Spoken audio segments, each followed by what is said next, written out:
Un film post-apocalittico con solo 3 attori che parte benissimo ma che poi si perde nella lentezza generale? Eccolo qui! Sopravvissuti, o Z for Zachariah, non capirò mai queste traduzioni italiane, è un film decisamente non adatto a tutti i tipi di spettatore, a causa della sua impostazione volutamente lenta e poco progressiva. Attenzione però, questo non vuol dire che il film non meriti. Curiosi?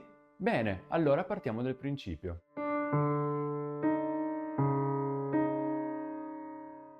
Il film si apre con Anne, interpretata da Margot Robbie, famosa per essere sia Harley Quinn che Barbie, che vive tranquillamente la sua vita nella fattoria, unico luogo in cui l'aria contaminata a causa delle radiazioni non riesce ad arrivare. Questo rende l'abitazione della ragazza un luogo perfetto in cui sopravvivere, anche grazie ai terreni tutti intorno perfettamente coltivabili e alla falda acquifera sotto di essi che le può dare acqua pulita in quantità. Un giorno, durante uno dei suoi soliti giri, incontra John Loomis, Chiwetel Ejiofor, già visto in tanti film, tra cui Doctor Strange, in cui interpreta Mordo, che è stato accidentalmente contaminato mentre faceva un bagno sotto una cascata che lui credeva pulita. Anne decide di aiutarlo e quindi si prende cura di lui per parecchio tempo, fino a quando egli non guarisce. Quando finalmente John può rendersi utile, crea un progetto per portare la corrente fino alla fattoria, ma per farlo serve costruire un mulino e per costruirlo servirà smontare la chiesa del paese a pochi chilometri dalla loro casa. E questo blocca un po' le cose, perché Anne è molto religiosa e non vuole abbatterla, e anche perché la chiesa è stata costruita da suo padre. Nel frattempo i due iniziano a invaghirsi l'uno dell'altra, ma è proprio qui che spunta un nuovo personaggio. Caleb, Chris Pine, interprete del capitano Kirk di Star Trek, quelli nuovi. Dopo una certa diffidenza nei suoi confronti, dovuta anche dal fatto che questi prima rubasse le uova delle galline agli altri due, i tre iniziano ad entrare in confidenza. Ma l'amore, si sa,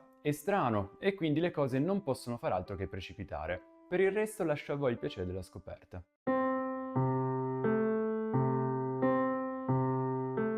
Craig Zobel, regista anche del fighissimo The Hunt e di 3 episodi di The Penguin, fa un ottimo lavoro nel gestire 3 attori non di poco conto a schermo. Però si perde un po' dopo la prima metà del film, rendendolo particolarmente pesante e via via sempre meno interessante, andando a buttarsi in alcune lungaggini finto autoriali di troppo che a mio avviso non hanno giovato la resa finale del film. Molto bella la fotografia, soprattutto nelle scene dall'alto in cui possiamo vedere molto spesso il panorama da sopra la fattoria, molto suggestiva.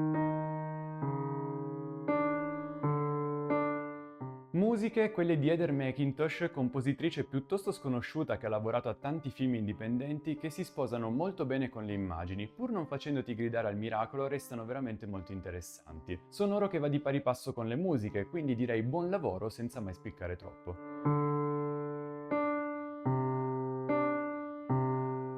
Quando hai 3 attori protagonisti e si chiamano Margot Robbie, Chiwetel Ejiofor e Chris Pine, non puoi di certo aspettarti una brutta performance da parte loro. E infatti nessuno delude. Anzi, Robbie riesce sempre a dare quell'intensità e quell'ingenuità che risultano davvero perfette sul personaggio di Anne, mentre Ejiofor riesce a portare a schermo il cambiamento che la gelosia e l'amore possono portare a un uomo tranquillo e sempre a modo come il suo John. Invece Pine ci regala un personaggio molto più sfaccettato e complesso di quel che sembra, un personaggio a cui non riesci mai a credere fino in fondo e che non capisci mai se stia dicendo la verità o se stia mentendo. Doppiaggio secondo me ottimo, ma con riserva. Perché la riserva? Perché per quanto sia molto bravo, trovo che qui Riccardo Rossi, voce italiana di Ben Affleck, Adam Sandler e altri 10.000 milioni di attori, non sia semplicemente giusto su Ejiofor. Trovo che la sua voce non si adatti all'attore, pur facendo comunque un ottimo lavoro.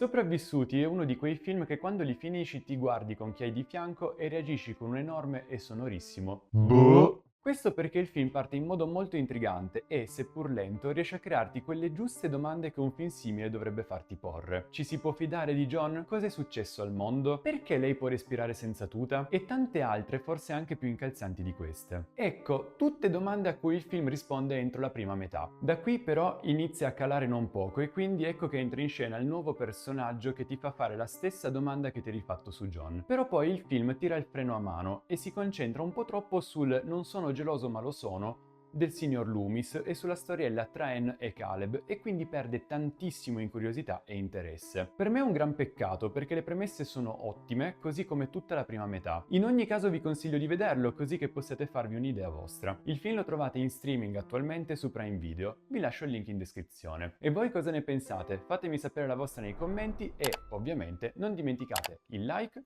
e il follow. Ciao!